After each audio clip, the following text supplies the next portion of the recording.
Très bien, je vous demande d'interrompre ce que vous faites et de vous concentrer pleinement sur cet instant, car ce que je vais partager est quelque chose que je souhaite exprimer depuis longtemps. C'est quelque chose que j'ai constaté à maintes reprises chez les hommes, encore et encore, au cours d'années d'expérience professionnelle et simplement en observant attentivement les interactions humaines. Ceci s'adresse aux hommes, en particulier à ceux de 60 ans et plus, à ceux qui, parfois, se regardent dans le miroir et se demandent si leur période de séduction irrésistible auprès des femmes est révolue, à ceux qui ont intégré, à travers la culture, la publicité et la glorification constante de la jeunesse, l'idée que le désir et l'attrait sont réservés aux jeunes. Je suis là pour vous dire que cette croyance est l'un des mensonges les plus néfastes, les plus faux et les plus contre-productifs jamais transmis aux hommes. Et je ne dis pas cela pour vous rassurer. Je le dis parce que la psychologie de la véritable attraction féminine, et non la version superficielle, ni l'illusion cinématographique, raconte une toute autre histoire. L'histoire de nombreux hommes de plus de 60 ans qui, sans le savoir, possèdent un atout inestimable, un véritable trésor insoupçonné, gaspillant leur énergie à s'inquiéter pour des broutilles. Alors, parlons de ce à quoi les femmes sont réellement sensibles.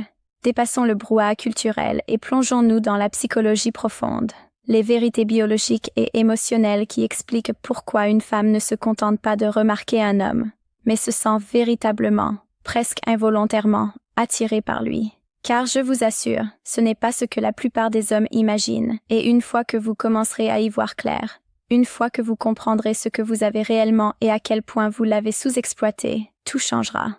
Permettez-moi de commencer par un point que les recherches sur l'attraction mettent en évidence, mais qui est rarement abordé ouvertement.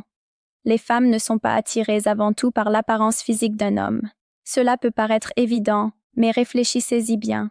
La plupart des hommes agissent encore comme si l'apparence physique était le principal critère d'attraction. Ils s'inquiètent des cheveux gris, des changements de leur corps, des rides de leur visage. Elles se comparent aux hommes plus jeunes et ont l'impression de perdre une course. Mais ce n'est pas la course que mènent les femmes.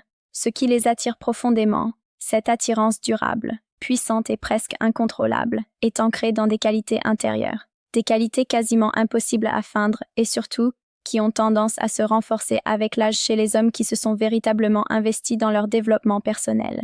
On parle de présence, de sens à sa vie, de stabilité émotionnelle et d'une confiance particulière.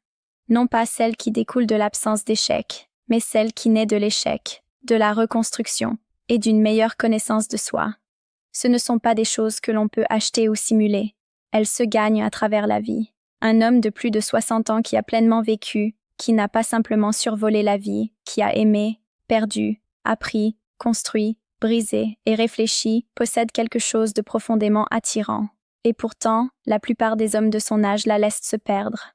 La première qualité à laquelle les femmes de tous âges sont irrésistiblement attirées par les hommes de plus de 60 ans, c'est ce que j'appelle la certitude incarnée. Et je tiens à être très claire. Il ne s'agit ni d'arrogance, ni de la confiance fragile et défensive de quelqu'un qui a toujours besoin d'avoir raison.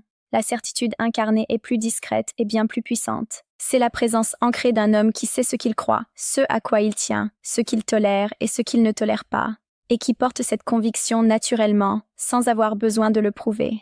On le ressent lorsqu'on le rencontre. Cela se manifeste dans sa façon d'entrer dans une pièce, non pas avec ostentation ou exagération, mais avec une énergie calme, sereine et posée qui dit « Je sais qui je suis et je suis à mon aise ici ». Cela se manifeste dans sa façon de parler, sans précipitation, sans chercher à combler le silence par malaise. Cela se manifeste dans sa façon d'écouter, sans attendre son tour, sans chercher quelqu'un de plus important, mais en étant pleinement présent à la personne en face de lui. Cela se manifeste dans sa façon de prendre des décisions, sans hésitation ni insécurité.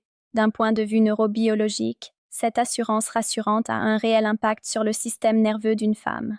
Sa réponse interne au stress, cette vigilance constante pour assurer sa sécurité, commence à s'apaiser. Et lorsque cette vigilance s'estompe, elle laisse place à l'ouverture, à la chaleur, à la curiosité et à la sérénité. Son corps réagit souvent, et lorsqu'une femme se sent physiquement à l'aise en votre présence, l'attirance est déjà amorcée, d'une certaine manière. Mais c'est là que beaucoup d'hommes de plus de 60 ans perdent cet avantage. Au lieu de miser sur cette qualité, ils la dissimulent, ou pire, ils tentent d'imiter une version plus jeune d'eux-mêmes. Ils s'excusent de leur âge. Ils se forcent à rester dans le coup, même si cela ne les intéresse pas. Ils courtisent les femmes avec des stratégies qui fonctionnaient il y a des décennies, mais qui ne correspondent plus à ce qu'ils sont devenus. Ils se comparent aux jeunes et s'étonnent ensuite d'avoir l'impression de perdre.